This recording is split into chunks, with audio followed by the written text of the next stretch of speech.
Hi family. சமைக்க ரொம்ப கஷ்டமாக இருக்கா? எல்லாமே நைட்டே ப்ரிப்பேர் பண்ணி வச்சுக்கோங்க, ரொம்ப ஈஸியாக இருக்கும். இன்றைக்கி நம்ம வெண்டைக்காய் குழம்பு கொத்தவரங்காய் பொரியலும் தான் பார்க்க போகிறோம்.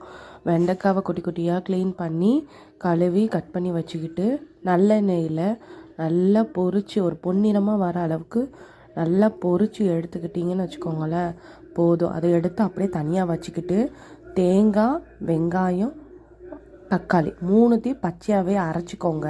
அதுக்கப்புறம் அந்த எண்ணெய் வேஸ்ட் பண்ணாமல் அதுலேயே தாளிப்பு கொடுத்துக்கோங்க. கடுகு, வெந்தயம், வெங்காயம், கருவேப்பிலை போட்டு அரைச்சி வச்ச அந்த விழுதையும் போட்டுட்டு குழம்பு மிளகாய், அது கொஞ்சம் காரத்துக்கு தனி மிளகாய், புளிக்கரைசலை கரைச்சி உப்பு போட்டு வச்சுருக்க வெண்டைக்காவையும் சேர்த்து ஒரு 5 நிமிஷம் கொதி விட்டால் முடிஞ்சது. புளிக்குழம்பு ரெடி. அடுத்து கொத்தவரங்காய் பொரியல். எண்ணெய் ஊற்றி கடுகு, வெங்காயம், பச்சை மிளகா, கருவேப்பிலை இது நல்லா வதக்கிட்டு கழுவி வச்சுருக்க கொத்தவரங்காய் இந்த மாதிரி குட்டி குட்டியாக கட் பண்ணிக்கோங்க.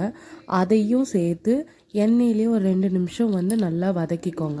மூடி வச்சு வதக்கிக்கோங்க. அதுக்கப்புறம் வீட்டு குழம்பு மசாலா, சிக்கன் மசாலா இருந்தால் சிக்கன் மசாலா எதுனாலும் சரி. அதுக்கப்புறம் தேங்காவை ஒரு 3-4 பல் மட்டும் எடுத்து மிக்சியில் ஒரு ஓட்டு ஓட்டி அதையும் சேர்த்துக்கோங்க. அவ்வளோதான், ரொம்ப ருசியான கொத்தவரங்காய் பொரியலும் ரெடி. பாய், ட்ரை பண்ணி பாருங்கள்.